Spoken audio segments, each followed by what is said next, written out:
What's going on, everybody? Mortem here, this time bringing you 5 of my favorite open world games, which I thought would be interesting to talk about because oftentimes these days I've noticed a bit of a fatigue with these types of games, or more specifically with their design elements, as oftentimes games in this genre will lean into a lot of very specific gameplay things that are almost like checklists across their open world, which can lead to this sort of generic, almost corporate feeling world, if you will. But in spite of that, the genre remains ever popular, as the ability to take a character in an interesting world and go explore what that world has to offer tends to land pretty well. And while many of my favorite games have nothing to do with this type of genre, there are nonetheless some big open worlds out there that I really do enjoy, and I thought it would be fun to talk about those today. Though I do think it's worth highlighting at the beginning that these are just some of my favorites. I certainly do not mean the best. Mostly just that for one reason or another, I really enjoy these worlds and the way they are presented, in many cases despite their technical deficiencies, which we'll talk a little bit as we go. But with all of that out of the way, let's actually dive into this thing, starting first with probably the original open world game for myself, which was Oblivion. While I wouldn't say this is the first open world game I'd ever played by any means, it's definitely the first one that really pulled me in, where I wanted to explore everything, even go see all of the Oblivion gates, and dive more into the lore and universe, as this was actually the first Elder Scrolls game I ever played personally, and the lore for that particular universe goes incredibly deep and a lot of it is subjective in nature, so diving in and learning more and more was incredibly fascinating to a younger version of myself, as if you couldn't tell by the YouTube channel, being a social butterfly has never exactly been a strong suit of mine. But I have a lot of fond memories of exploring the world in Oblivion, learning various NPCs' day-night cycles, getting kind of immersed in sort of the factions and the goings-on of each town. And while it's certainly a game that is showing its age, definitely, especially in terms of like character models these days, it remains a sort of evergreen favorite of mine. But nonetheless, that brings us to our second entry. And this is Kingdom Come Deliverance, which I've only played relatively recently, mind you. And I've got to say, as far as open worlds that are really trying to highlight immersion, I think Kingdom Come is probably the best at it. This was a world that, due to some of the mechanics and the way things worked, and the sort of medieval nature of it, it's very easy to get fully invested in the world, the way NPCs behave, what laws you may or may not be breaking, that kind of thing. You can even get fined for not having a torch at night. And then there's even all sorts of systems around your clothing about what's visible, what makes you look like an upstanding member of society, as opposed to a thief and a scoundrel, and all sorts of little touches that really add a lot of life to the setting, which is probably helped along by the fact that a lot of it is rooted in historical events, albeit an interpretation of them. So with this particular game, a lot of it just boils down to how much I loved learning where everything is, the roads, how towns connect, especially in hardcore mode where you don't have map markers. All does a really good job of making you feel like you're part of the world that you are playing the game in. But that brings us to number 3. And this is probably a little interesting in general compared to a lot of the games that I cover, but this is actually Far Cry 5. There's a couple reasons I like it, despite never really covering it on the channel, and that is simply that it's a ton of fun, but also, I actually used to live in Montana, and if you're unaware, Far Cry 5 is set in a fictional county in that US state. In fact, the town that I actually lived in is even referenced in part of the main story, which I thought was fun, but because of that, I was like, I'm going to buy and play this game, if no other reason than because I used to live where they set the game. And I was not disappointed. They really did nail the look and feel of Montana in a lot of parts, which isn't surprising when you read up on some of the research they did for building that world. But Far Cry 5 in particular is a bit on the almost oppressive side in terms of enemy engagements, because on one hand, they did things like hunting and fishing and all that kind of thing really well, which made exploring and wandering around a lot of fun. But another thing Far Cry 5 does is it's very possible for enemies to kind of spawn and look for you, even during actual story missions, which can lead to a lot of sort of chaotic emergent gameplay, which can certainly be a lot of fun as well. But if I'm being real, one of the reasons I love Far Cry 5 so much is just that it was set in a place I used to live, and I thought they did a really good job of presenting it, or at least the environments. But moving right along to our number 2 spot, we have Elden Ring. Now, I'm not a huge Soulsborne fan overall. I've played several of them, even did a review of Elden Ring, obviously. But the thing I love about Elden Ring more more than any other part of it is the actual world itself. The art direction in particular, just how distinct and unique everything feels, how almost alien a good chunk of the map is, combined with all sorts of secrets to uncover, some more cryptic than others, with both NPCs and the enemies themselves telling you a story about the region.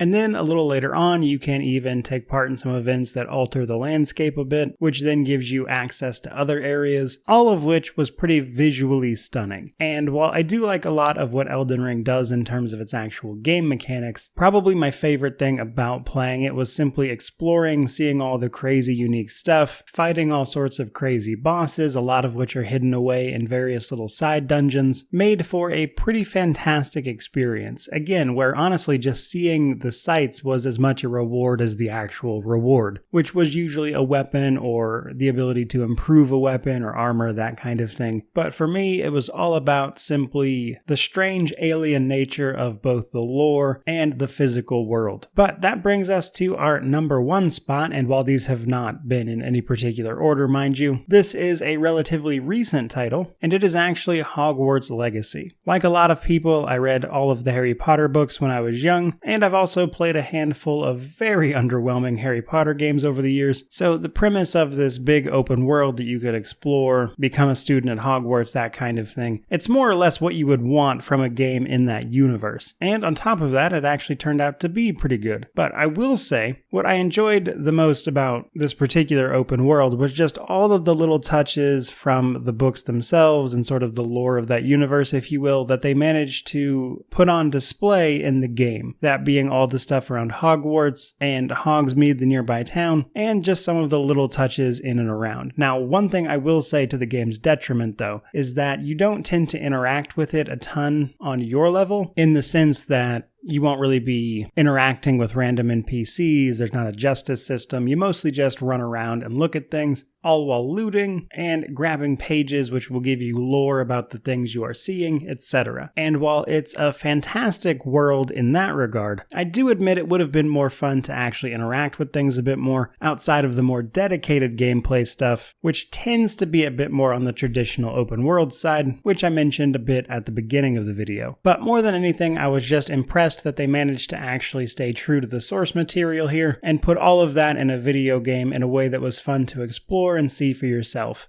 Because I imagine, like a lot of people, I was very curious how they would actually manage to pull this off in a game like this, and while it is certainly far from perfect, I did really enjoy running around and seeing it all brought to life in a way that, again, stayed really true to the source material. That is going to do it for today. There are 5 of my favorite open worlds in games. However, I will say here at the end, there are a lot more. Red Dead Redemption 2 would probably be one of the best open worlds if I were to make that video, as I've played that one a bunch, or even Breath of the Wild if I could be bothered to make a video about any games from Nintendo, but alas, you'll just have to deal with this mention. But that is going to wrap it up for today. There are 5 of my favorite open world games. I certainly hope you enjoyed the video. If you did, like, comment, subscribe, all that YouTube jazz. But regardless, thank you so much for watching. I really do appreciate it. May you wander in wisdom and have an amazing day.